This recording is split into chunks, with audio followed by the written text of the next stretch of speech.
shall I go? What shall I do? Frankly, my dear, I don't give a damn. Behave yourselves!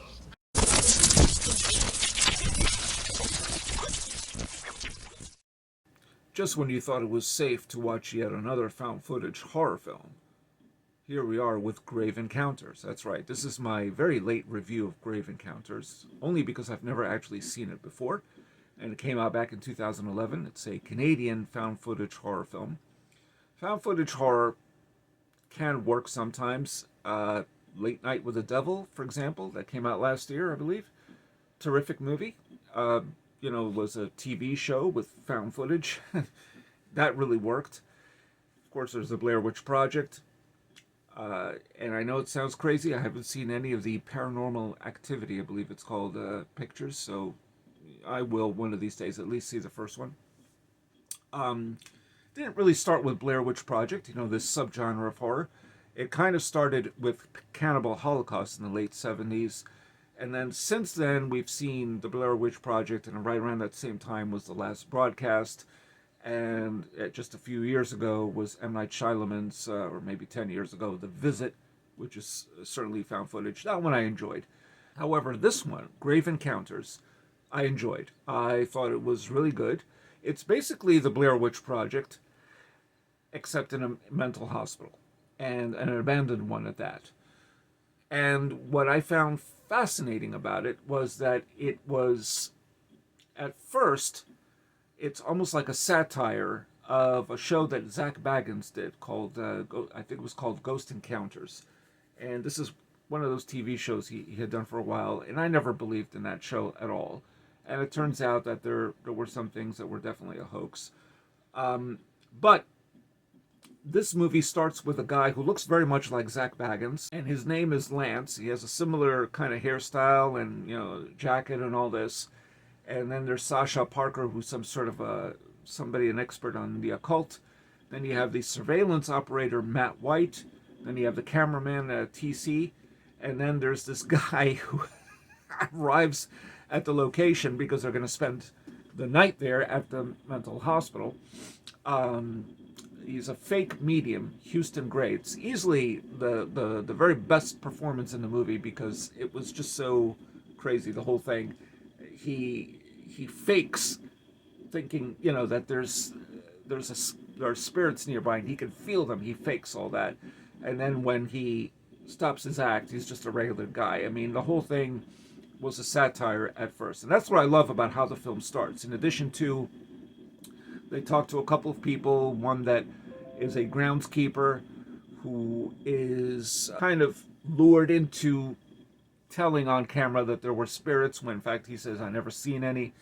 Then another one who's sort of an expert on the hospital, and it's rather a dark, torrid past to say the least, with mental patients getting lobotomies and all that sort of thing. I wish the film dwelled a little bit more into that, and understanding how, because there have been doctors who of course have done lobotomies on patients who probably shouldn't have had lobotomies in the first place. And by the way, lobotomy is still something that goes on today, not to mention electroshock therapy. So it was interesting seeing this picture dealing with some of those issues, which reminded me of Titicut Follies, which was a Frederick Wiseman documentary from the late 60s. And you sort of have that, it's a little spin on that, because you see some flashbacks, very grainy black and white footage, that type of thing. So the hospital is abandoned. They all spend the night there. Matt sets up all the cameras in certain, levels of the hospital. And they expect to see some ghost activity, but not really, of course. It's all BS. They don't expect it, so of course they have to fake some of it. And the idea is to capture something eerie, at the very least, because of course it would be eerie to be in a dark mental hospital. So the doors are chained up, and they have to spend the night there, and they won't get out till 6 in the morning the following day, and everything should be a piece of cake. But it turns out it's not. And as the film progresses, at first it's about a window that's left open, and then they shut it, and then it opens by itself again. They were told that this would happen anyway. And after that, it's just one grave situation after another, not to mention a bathtub where a young woman supposedly killed herself that fills up with blood at one point, and then there's a woman that runs across, just one of those typical shots that you have where it's a long hallway. Here's the crew, they're wondering what's going on, what are these noises, all this stuff, and then there's a woman that runs in the background. So then she turns around, and yeah, it's there's nothing new about this movie, but after a while, it becomes relentless. And that's what I love about it. It was just one ghostly manifestation after another. Sometimes you don't see the ghost, sometimes you do. There's one that looks a little bit like, and you film fans would know, particularly Ed Wood fans, Tor Johnson, which actually looked a little bit like the same. It was a zombie-like character you see in the final frames of Day of the Dead, the remake. Sort of like that. That was a little too derivative, I thought. But often you don't see them, and that's what I like about it. It's just, and then what's happening is Matt disappears. They can't find him. They're going from one floor to the other, east wing, west wing, and they get lost. And kind of like in Blair Witch Project, if you remember, where the characters, they are trying to get out of the woods and they end up back in the same area they started. That's kind of what's happening here. The roof, they think, all right, they're trying to get out. At this point now, things have really gotten insane. Between wheelchairs moving by themselves, hospital beds flipping over on their, and then almost being tossed at them, but no discernible spirits being seen at first. They need to get out.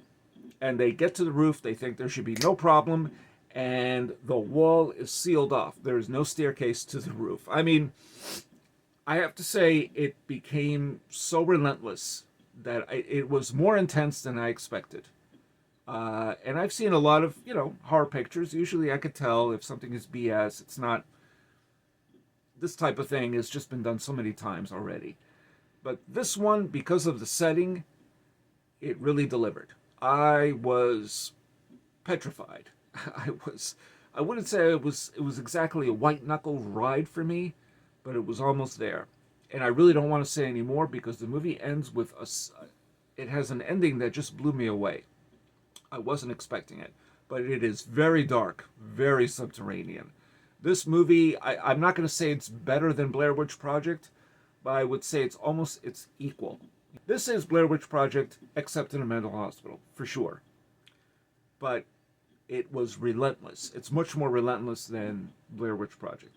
And after a while, characters start missing. They can't find each other. It blew me away.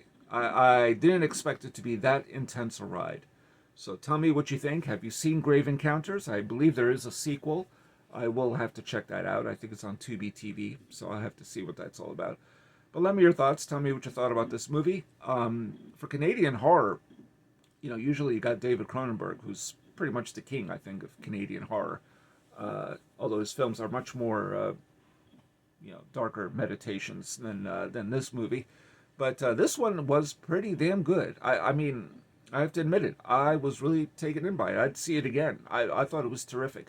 And I love how the beginning was almost a satire of those type of shows, which usually, you could tell it's all BS.